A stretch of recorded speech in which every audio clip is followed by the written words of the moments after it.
Merci d'être avec nous dans ce décryptage de ce jour. Nous sommes mardi 17 décembre 2024.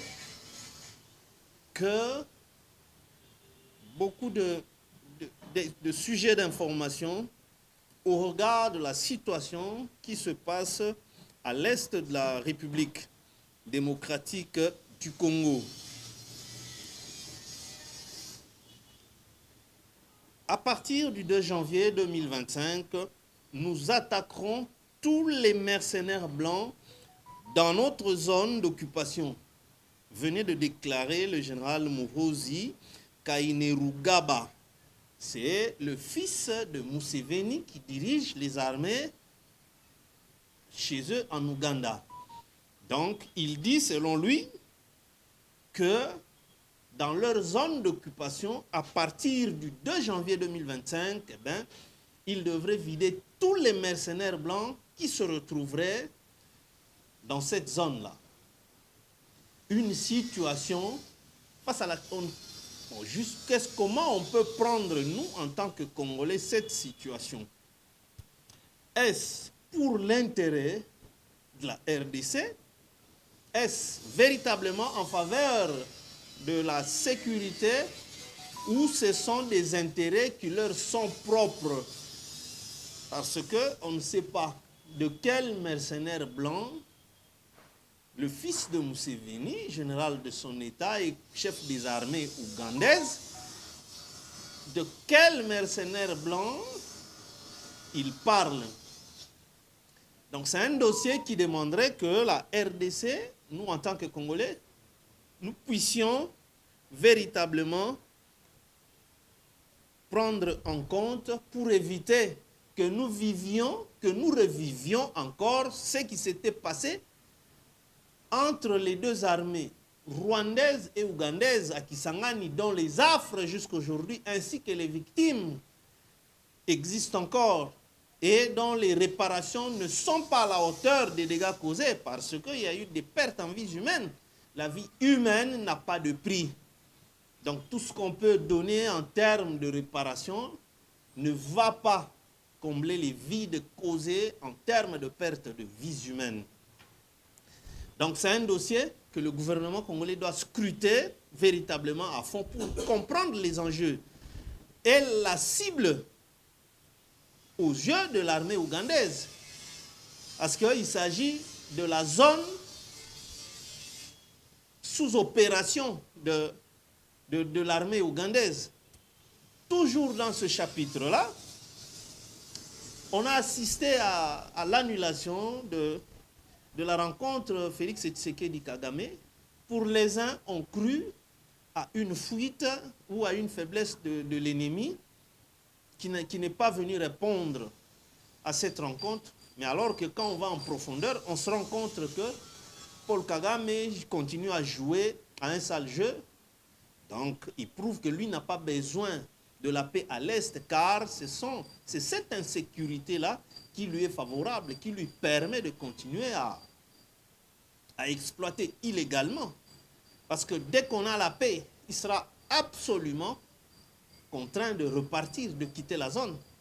C'est pourquoi nous, au regard des manœuvres que lui a engagées le même dimanche, c'est-à-dire le 15, il a déployé des chars de combat, des armes lourdes, qui ont attaqué sérieusement les positions tenues par les FARDC et qui malheureusement, en ce moment, ils ont eu à récupérer certaines positions qui étaient tenues par les FARDC. Et tout cela, ça doit nous interpeller une fois pour toutes que ni la communauté internationale, ni dans la sous-région, personne n'est pour la RDC. Parce que ce matériel-là vient d'où? Les avions qui ont bombardé les positions tenues par les FARDC, ce sont des avions de l'armée rwandaise.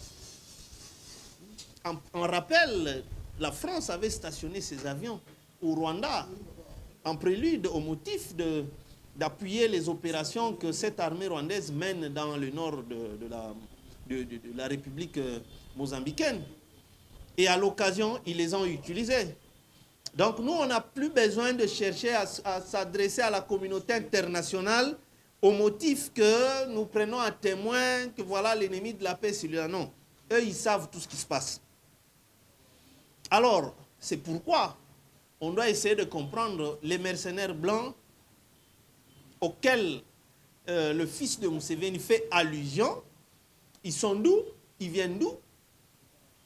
Ils sont de quelle nationalité? Qui les a recrutés? Qui les a engagés? Et comment se retrouvent-ils sur le sol congolais, notamment dans la partie Est? Quelle est leur mission? Tout cela, ça forme la nébuleuse. Ça forme la complexité de la situation qui se passe à l'Est. Point n'est besoin ici pour nous de lister les zones qui viennent d'être prises par l'ennemi, mais bien au contraire, nous demandons que notre gouvernement, il ne suffit pas seulement de reconnaître les mérites des FARDC ou les efforts déployés par les FARDC au sein du conseil de gouvernement. Non, ça ne doit pas s'arrêter à la reconnaissance de ces efforts-là, mais plutôt au-delà de ça. Il faut scruter qu'est-ce qui manquerait au FARDC pour finalement prendre le dessus d'une façon nette et indiscutable et continuer à progresser, à reconquérir de localité en localité. Mais pas la manière dont la situation se présente sur le terrain. La situation militaire n'est pas bonne. On ne doit pas être là à assister qu'à des replis stratégiques. Mais en cette matière-là, on ne peut pas parler de repli stratégique étant donné que la guerre se passe sur notre territoire. Ça ne se passe pas sur le territoire de l'ennemi. Donc on ne replie pas sur notre territoire pour se replier à aller jusqu'où? Le repli stratégique aurait son sens au cas où les forces loyalistes auraient repoussé l'ennemi jusqu'à nos frontières. Là, on peut replier, pour ne pas dire traverser et violer la zone. Mais tant que le combat se mène sur le territoire congolais, le repli stratégique n'a pas de raison d'être. Quand on replie soi-disant stratégiquement, c'est-à-dire on laisse à l'ennemi le temps de se renforcer et de se réorganiser. Souvenez-vous, quand nous avons commencé à observer les cessez-le-feu, c'est en ce moment-là, on nous dit, parce qu'au Rwanda, c'était au moment des élections, et nous avons obéi. Et après l'élection au Rwanda, les hostilités ont repris. Mais qu'est-ce que ça voudrait signifier tout ça là? Notre obéissance à ces mesures-là, les États-Unis qui viennent s'imposer, qui ne sont même pas les Nations Unies, c'était les États-Unis qui avaient imposé ce cessez-le-feu-là. Et l'ennemi a eu le temps encore de se réorganiser sur le sol congolais, en renforçant même son administration, en nommant des chefs locaux sur le territoire congolais. Même les chefs coutumiers ont été nommés. Et Bitakwira l'avait dénoncé. Il dit que mais on prend même des Rwandais, on les nomme des chefs coutumiers. Or, les chefs coutumiers, ce sont des gardiens de terre. Alors, les Rwandais nommés chefs coutumiers dans ces parties-là sous occupation des M23, ils gardent quelles terres? Des terres rwandaises? Alors, les terres congolaises ne peuvent pas être gardées par des chefs coutumiers rwandais. On doit sérieusement se poser ces questions-là. Pourquoi croire que non, Kagame a été humilié? Mais non, c'est la RDC. Quand le chef se déplace, il va à ce rendez-vous-là. Nous qui en sommes des victimes, nous dont les terres sont occupées illégalement par l'ennemi. Et il sabote la rencontre pour nous dire que lui n'a pas besoin de nous. Et c'était prévisible parce que le week-end déjà, son équipe est venue avec un autre discours, c'est-à-dire leur conditionnalité, c'est quoi? Avant de penser à signer d'autres accords entre le Rwanda et la RDC au sujet de ce plan d'action pour passer véritablement vers la paix, leur condition, c'est devenu maintenant que la RDC s'engage dans un dialogue direct avec le M23. Vous comprenez? Mais il savait que c'est le point que le président de la République, Félix, rejette, qu'il en est catégorique. Ça fait des mois et des mois. Il a dit partout où il passait, même en Occident. Mais pourquoi ils reviennent sur ça? C'est pour justement faire capoter cela. Quand le gouvernement congolais a dit niet à cela, eh bien, Kagame n'est pas venu. C'est-à-dire, il savait qu'il ne viendrait pas, il ne peut pas s'engager au bénéfice de la paix à l'Est. Qu'on retienne cela une fois pour toutes. Bien au contraire, pendant que le président Félix était à Luanda, lui, il a déployé des moyens conséquents sur le sol congolais. Et les résultats sont là. Au moment où nous parlons, ce jour du mardi 17 décembre, la situation n'est pas bonne. Alors, il ne faudrait pas que le gouvernement ne reste qu'à constater ou, comme ça a été dit au Conseil des ministres, oui, reconnaître les efforts fournis par les FARDC, cela n'est pas suffisant. Que l'état-major, si ils ne sont pas capables d'atteindre les objectifs qui sont les leurs, eh bien, par moment, il faut penser à changer ce commandement-là. Ce n'est pas un poste qu'on doit occuper à vie. Mais ça doit être par rapport aux résultats aussi, lesquels ils atteignent. Maintenant, c'est une armée ougandaise qui décide, c'est par rapport à leurs intérêts, parce que le fils de Museveni parle de la zone de leurs opérations. Et pourtant, nous savons, depuis 2021, ils sont dans des opérations non seulement sécuritaires, mais économiques. Et ils agissent sur le plan sécuritaire, c'est pour sécuriser et protéger leurs opérations économiques. Ils sont en train d'extraire. Donc, ils ne sont pas là au bénéfice de la paix à l'est de la République. Ils sécurisent leur zone. Donc, ça voudrait dire comme si ça devient un espace ougandais, où c'est eux maintenant qui doivent dire que personne ne doit venir ici. Mais ceux qui attaquent les positions des FARDC, ça ne concerne pas l'Ouganda. Donc l'Ouganda n'est pas là pour aider la RDC à recouvrer la paix à l'est de la République. Alors à quoi bon se tiendrait cet engagement économique qu'on a signé avec l'Ouganda depuis 2021? Et surtout quand on sait que ce que Kagame a imposé là-bas, le dialogue direct avec le M23, eh bien c'est aussi l'option de Museveni. Museveni n'a jamais proposé autre chose que ça. Même s'ils le font dans des termes différents ou des tempéraments différents, mais c'est la même option. Et c'était la chanson de la communauté internationale depuis de longs mois, pour se soustraire de l'occupation étrangère et en faire un conflit congolo-congolais. Dire que bon voilà, c'est Nanga et les autres ce sont des Congolais, ce n'est pas un conflit qui concerne le Rwanda.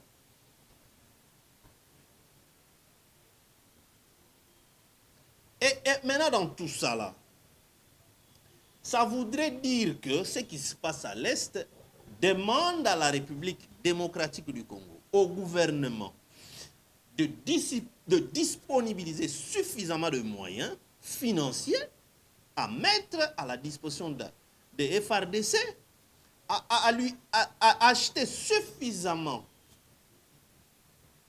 d'équipements militaires, du matériel, d'armes, parce que nous ne sommes plus sur cette histoire-là d'embargo quant à l'achat d'armes.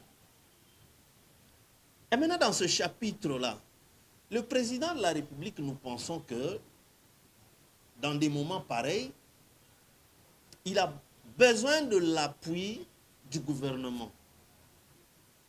Et surtout, le ministère des Finances, qui doit rassurer, qui doit assainir ce milieu-là, qui doit assurer, parce que les moyens pour acheter des armes, renforcer l'état de besoin des FARDC, c'est le ministère des Finances qui doit rassurer que le Trésor public en est suffisamment capable pour en affecter les moyens à cette ultime cause. Parce que finalement, si l'insécurité se développait à travers le pays, je pense que personne n'ira même au palais du peuple siéger. Personne n'ira même au palais de la nation travailler. Donc, on doit prioriser cela. Et alors, pendant ce temps, il faut l'accompagnement de tous, parce qu'on est Congolais, qu'on soit de son obédience politique ou pas. Donc, il faudrait que le ministère des Finances soit véritablement sur les rails, à travers, parce que c'est par là qu'on pourra nous dire, on pourra dire au chef, bon voilà, on a les moyens pour tel besoin en ce qui concerne la guerre à l'Est. Et nous sommes un peu désolés de constater que pendant ce temps, il y a cette sorte d'embrouillamini que nous apercevons autour du ministère des Finances. Est-ce que le président de la République a besoin d'assister à ce genre de choses? Nous pensons que non.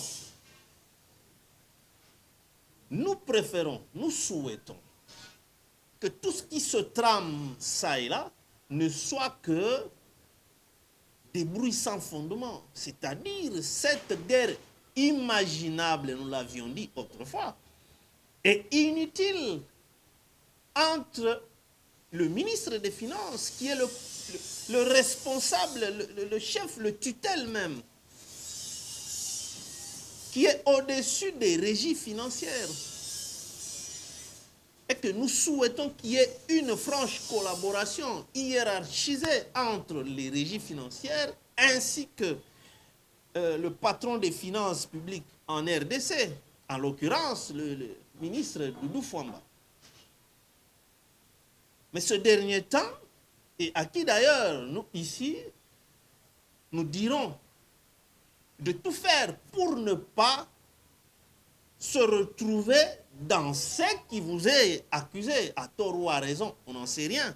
Mais nous essayons de prendre tout ce qui se trame, tout ce qui se dit. Vous êtes ministre des Finances, vous êtes membre de l'UDPS, mais c'est aussi les membres de ce parti-là qui vous accusent par moment que, depuis que vous avez été nommé, vous semblez poser des actes contraires aux objectifs ou défavorisant aussi les intérêts de votre parti. Vous aviez bien énoncé que vous avez besoin des compétences. Si je me rappelle aussi de cette déclaration-là, que même si les compétences dont vous avez besoin se retrouvent dans une même seule province, eh bien vous allez les puiser là-bas. C'est bien dit.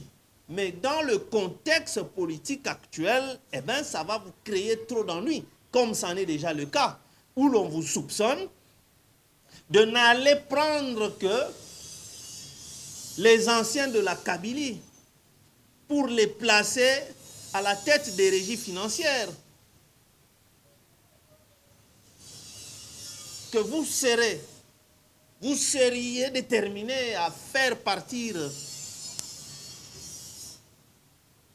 Mouakadiki à la tête de la DGI pour obtenir la nomination de quelqu'un d'autre qui n'est pas de l'obédience de l'UDPS.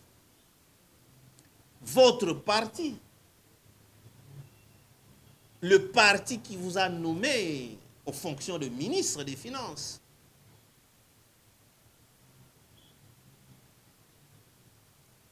que vous auriez réussi ce coup-là à la dégérade, où vous auriez placé celui qui est là, il serait accusé d'un kabiliste avéré, et que l'un de ses frères l'avait précédé aussi dans les mêmes fonctions, que même actuellement, évidemment, la dégérade avait connu un incendie, que vous aviez décidé de loger la dégérade dans un immeuble à Gombe sur l'avenue des Sénégalais, que l'immeuble appartiendrait à un kabiliste. C'est comme ça que l'on vous accuse facilement que vous orientez tous les avantages que au bénéfice des kabylistes avérés. Et que prochainement, comment l'UDPS ou ses membres pourront trouver les moyens, s'ils n'ont pas eu à travailler, et que les adversaires politiques ne cessent que d'occuper des fonctions de gestion. Alors que vous, qui êtes le fils maison, le fils de l'UDPS, vous commencez à ne promouvoir que les cadres de la Kabylie. C'est là tout le problème qui se passe dans tout ce bruit-bruit-là. Notre souhait, que cela ne s'avère pas. Sinon, ça finira par vous mettre en mal, parce que la politique, c'est aussi ça.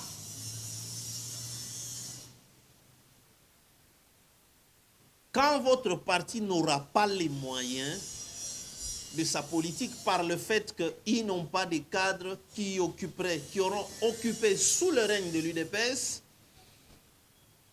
des fonctions qui puissent leur permettre aussi d'engager les différents membres, vous n'aurez que les yeux pour pleurer.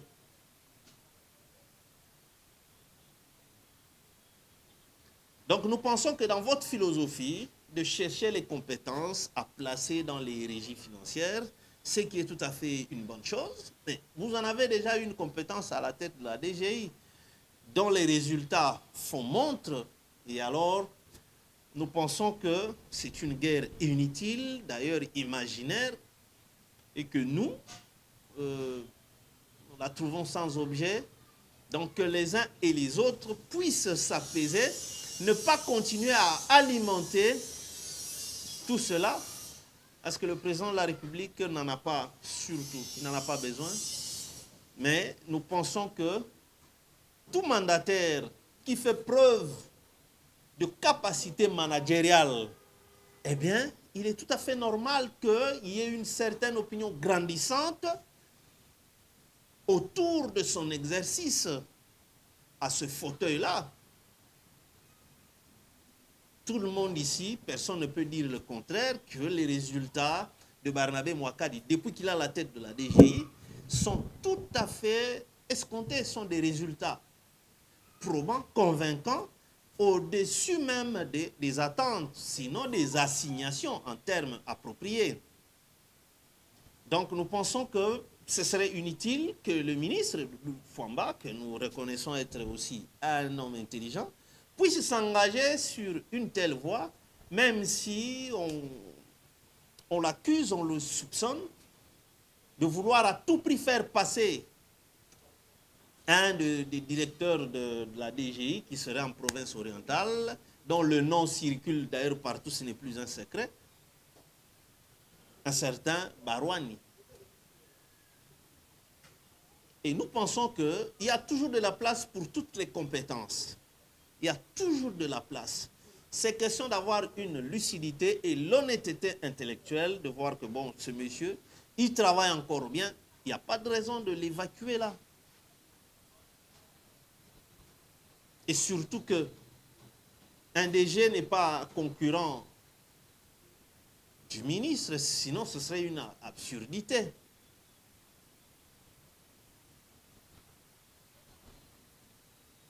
Donc, nous demandons aux uns et aux autres et nous encourageons le ministre des Finances à protéger les compétences parce que ça va agrémenter son palmarès du temps où il sera ministre des Finances, qu'il a aussi des bons résultats. C'est à partir des mandataires compétents qui auront à œuvrer sous vos règnes en tant que ministre des Finances. Donc, selon nous, quand on essaie d'analyser ce qui se dit à gauche et à droite, on essaie de ramener ça, c'est dans le souci de trouver quand même une certaine harmonie entre les deux, c'est-à-dire le ministre des Finances et le DG de la DGI. Il n'y a point de raison qui est tout ce qu'il y a là comme guéguerre. Nous souhaitons que cela ne soit que le fait des humeurs, des bruits non fondés, mais que chacun fait sa part des choses. Protégeons les Congolais qui travaillent pour l'intérêt et qui répondent aux aspirations, sinon aux attentes par rapport aux fonctions qu'ils occupent. Barnabé Mouakadi en est un, il mérite d'être soutenu, que chacun fasse son travail. Doudou Fouamba, vous en êtes aussi un, le président de la République vous a vanté, mais ce sont les résultats qui viennent de partout. C'est-à-dire, rassurez-vous que vous avez que des bons managers, ça et là, à tout niveau. Comme ça, vos résultats seront encore beaucoup plus considérables. Les FRDC ont besoin des moyens. C'est par le ministère des Finances que ces moyens-là seront garantis pour essayer d'en arriver au bout de l'ennemi. La guerre militaire, c'est l'une des choses qui coûte sérieusement cher à la République. Kinshasa, le problème d'insalubrité.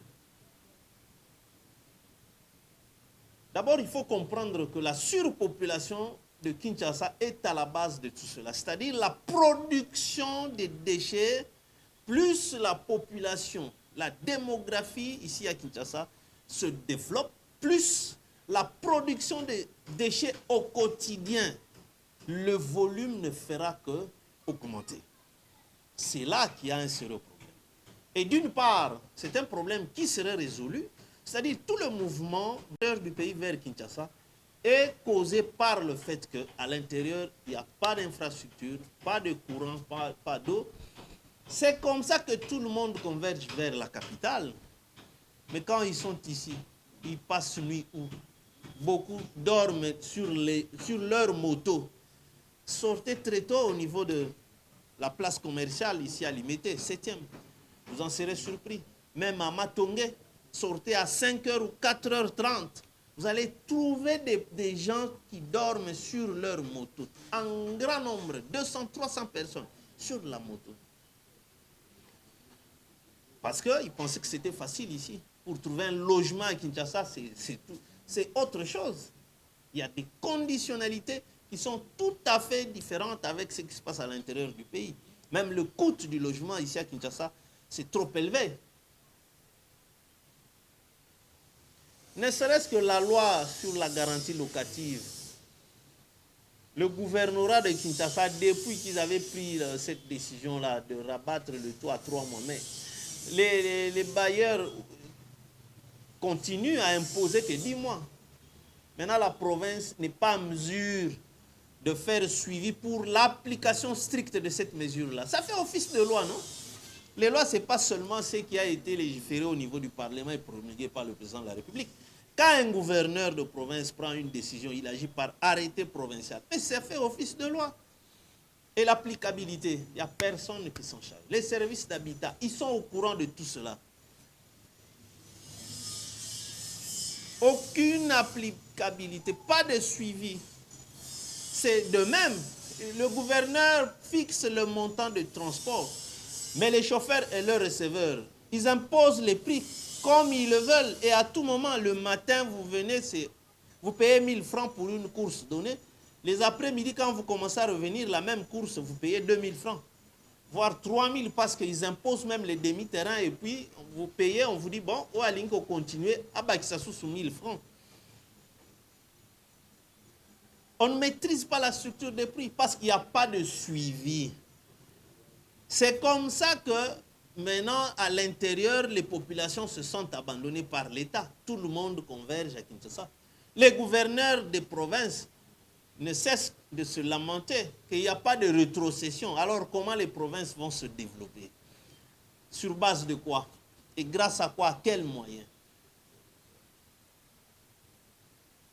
Alors, il faudrait que le gouvernement pense à stopper cela. Sinon, Kinshasa va se retrouver avec combien? 40 millions d'habitants. Pendant qu'on est incapable de gérer maintenant les conséquences de cette surpopulation.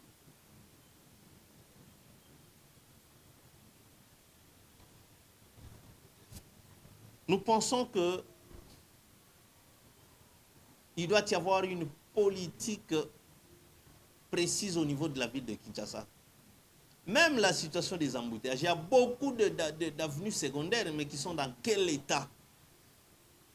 Or, si on commence par réhabiliter les avenues secondaires, eh bien, beaucoup de véhicules vont commencer à les emprunter et vous verrez que les embouteillages vont diminuer. Le contraire, ce ne serait que comme des gens comme la cigale qui chantent au lieu de travailler.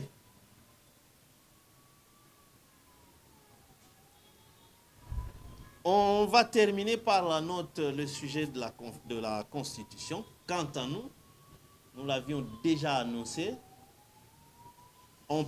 si on peut revisiter le projet de la Constitution qui a été réalisé lors de la conférence nationale souveraine. C'est un travail abattu par les Congolais dans un cadre précis. Là, il n'y avait pas de belligérants, s'il vous plaît.